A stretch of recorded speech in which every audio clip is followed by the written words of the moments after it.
जिल्हाधिकारी एस. कार्तिकेयन यांच्या निर्देशानुसार अवैध हदबट्टी दारू निर्मिती आणि विक्री विरोधात ऑपरेशन समन्वय अंतर्गत सोलापूर जिल्ह्यातील मुळेगाव तांडा इथं विविध विभागांच्या संयुक्त पथकानं मोठी धडक कारवाई केली। या कारवाईत 4,250 लिटर हदबट्टी निर्मितीसाठी वापरलं जाणारं रसायन जप्त करण्यात आलं असून 3 गुन्हे दाखल करण्यात आलेत।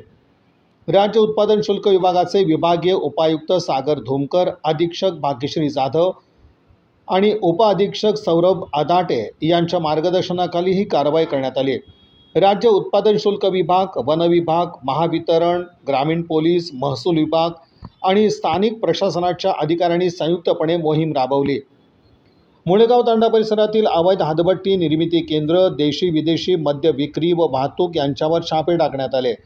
कारवाई दरम्यान 4,250 लिटर रसायन जप्त करण्यात आलं। 3 गुन्ह्यांची नोंद करण्यात आली आहे।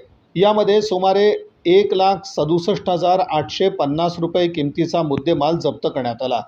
याचवेळी हदबट्टी व्यवसायासाठी वापरल्या जाणाऱ्या लाकडाच्या साठ्याशी संबंधित अनधिकृत सॉ मिलवर वन विभागानं कारवाई करत 2 आरा यंत्र, 3 ग्राइंडर, 1 विद्युत मोटर, 6 चेन सॉ, 2 वजन काटे आणि 160 घनमीटर लाकूड साठा जप्त केला।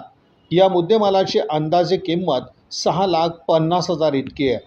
महावितरण विभागानं अनधिकृत वीज वापरावरही कारवाई करत 400 मीटर वीज वाहिनी जप्त केली।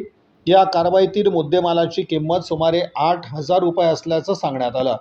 संयुक्त मोहिमेत एकूण 8,25,850 किमतीचा मुद्देमाल जप्त करण्यात आला।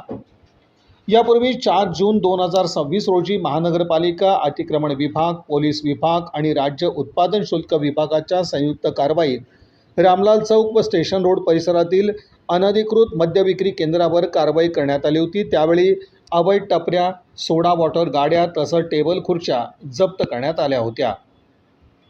दरम्यान 1 एप्रिल ते 19 जून 2026 या कालावधीत राज्य उत्पादन शुल्क विभाग सोलापूर यांनी 708 गुन्हे नोंदवून 56 वाहनांसह तब्बल 2,31,00,000 रुपयांचा मुद्देमाल जप्त केला।